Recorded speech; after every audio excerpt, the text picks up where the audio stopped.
जी friends, आप देख रहे हैं यूट्यूब चैनल वॉइस ऑफ कैनी और मैं सफदर खान कैनी।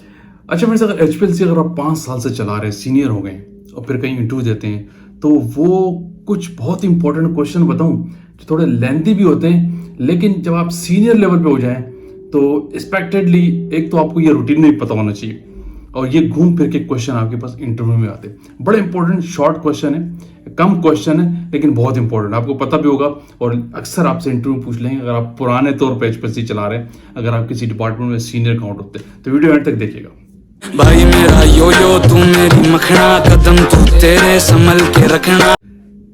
जी बट साहब, मैं आपको बताता हूँ वो इंपॉर्टेंट क्वेश्चन। इसमें नंबर एक बड़ा इंपॉर्टेंट क्वेश्चन है जो आप लोगों की मेरे पास क्वेश्चन आ रहे थे और ये इंटरव्यू का क्वेश्चन भी है। वो ये है कि आपसे जो इंटरव्यूअर पूछ लेता है कि एक मोबाइल फेज आपके पास है, क्वेश्चन गौर से सुनना, ठीक है।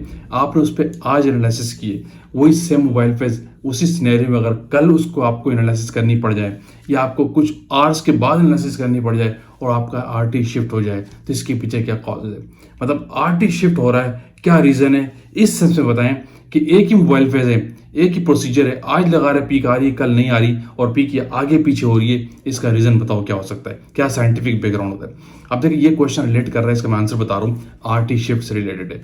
क्यूसी ये एचपीएलसी के अंदर जो एनालिसिस करते हैं, अगर जो आपका आरटी शिफ्ट होता है, बहुत सारे फैक्टर्स हैं, टेम्परेचर है, मोबाइल फेस की कंपोजिशन है, सिस्टम का ओवरलोड है, लीकेज है एंड सो ऑन, बहुत सारे प्रॉब्लम थे।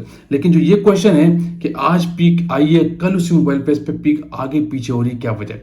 अब मैं आपको बताऊं कि पीक जो शिफ्ट होती है इसके पीछे डिपेंड करता है मोबाइल फेस की कंपोजिशन, मोबाइल फेस की पीएच, स्पेशली जो कंपोजिशन होती है वो मैटर करती है, क्योंकि वो इल्यूशन कर रही होती है आपके एनालाइट के साथ इंटरेक्शन, स्टेशनरी फेज और आपके मोबाइल फेज है, ये तीनों आप इंटरेक्शन करके उस चीज को इल्यूट करते हैं और पर्टिकुलर आरटी पे उसको लेके आ रहे होते हैं। लेकिन दूसरे दिन उसी मोबाइल फेज के अंदर उस आरटी पे आपका पीक ना है, इस पर बड़ा फैक्टर है और वो है आपके मोबाइल फेस का जो रखा हुआ है, जिसमें आपने बना हुआ था, उसमें एवोपरेशन है।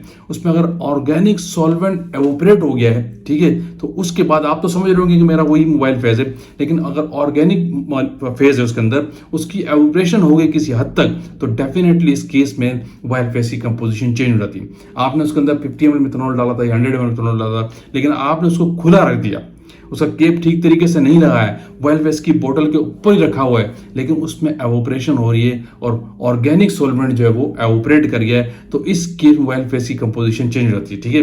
तो और फिर आप सोच रहे होंगे कि वही मोबाइल फेस है, लेकिन आप लगाएंगे तो आपका आरटी शिफ्ट हो जाएगा, क्योंकि मोबाइल फेस की कंपोजिशन चेंज हो चुकी है। इसीलिए कहते हैं कि मोबाइल फेस जब भी यूज करें उसको टाइटली रखा करें, ठीक है। और जो मोबाइल लोग क्या करते हैं, जो मोबाइल फेस की ट्यूबिंग होती है, जो प्रोब होता है, वो जस्ट ऊपर मोबाइल फेस की बोतल के अंदर डाल देते हैं और ऊपर से मोबाइल फेस की बोतल ओपन होती है, ये भी गलत प्रैक्टिस है। जो सप्लायर्स होते हैं एचपीएलसी के साथ, मोबाइल फेस की जो बोतल्स होती हैं उसके आगे कॉर्क देते हैं, एक ट्यूबिंग या पैकिंग आती है वो लगानी चाहिए। अगर आपकी दूसरी कोई वॉल बोतल भी है तो आप एल्यूमिनियम फॉइल लगा के रखें, ओपन बोतल के अंदर ट्यूब खुली नहीं डालनी चाहिए, इससे एवोपरेशन होती रहती है, ठीक है। तो यही वजह होती है कि सेम मोबाइल फेस होता है, नेक्स्ट डे आप लगा रहे हैं तो आपका आरटी शिफ्ट हो जाता है, यही वजह है कि उसमें एवोपरेशन हो जाती है। समझ रहे, बड़ा साइंटिफिक बैकग्राउंड है इस पे।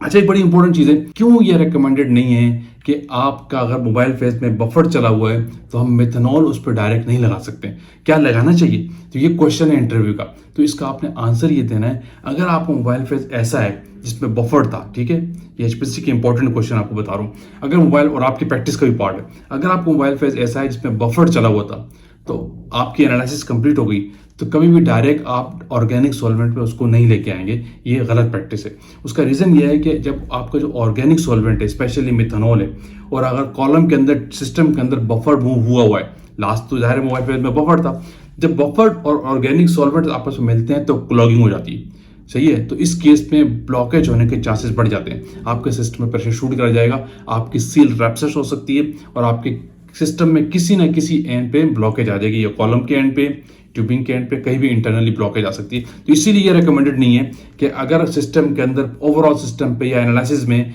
मोबाइल फेस के अंदर बफर चला हुआ है तो कभी भी उसको डायरेक्ट मेथनॉल पे नहीं लगाएंगे वॉशिंग के लिए। इसके लिए बेस्ट क्राइटेरिया ये है कि उस बफर सॉल्यूशन को, मोबाइल फेस को पहले आप 1 आवर के लिए या 30 मिनट्स के लिए रिमूव करेंगे प्योर डिस्टिल वाटर से, यानी बफर वाले मोबाइल फेस की वॉशिंग हमेशा पहले डिस्टिल वाटर से होती है, उसके बाद फिर आप ऑर्गेनिक सॉल्वेंट पे उसको लेके आते हैं। और रीजन मैंने आपको बताया कि ऑर्गेनिक सॉल्वेंट और मेथनॉल जब आप मिलते हैं, यानी मेथनॉल और आपका बफर जब आपका एकदम मिल जाए तो वो ब्लॉकेज कर देता है, क्लॉगिंग हो जाती है। क्लियर है। अच्छा, एक बड़ी इंपॉर्टेंट चीज है जो छोटी जगह पे लोग काम कर रहे हैं, बड़ी जगह पे भी काम कर रहे हैं, डिफरेंट तरीके से इंटरव्यू देने के लिए किसी अच्छी जगह पे जाते हैं, तो इस तरह के सवाल आपके पास सवाल आते हैं। वो ये है कि क्या एक HPLC कॉलम पे मोर देन वन प्रोडक्ट चलाना ठीक है या नहीं, अगर नहीं है तो रीजन बताएं और क्यों नहीं चला सकते। तो इसका आपने आंसर ये देना है, best practice as per GMP, CGMP और एज पर मल्टीनेशनल जो प्रैक्टिसेस हैं वो एक कॉलम पे एक प्रोडक्ट को रेकमेंड करते हैं, एक कॉलम के ऊपर मोर देन वन प्रोडक्ट आप नहीं लगा सकते, यानी एक एनालाइट उस पर चले।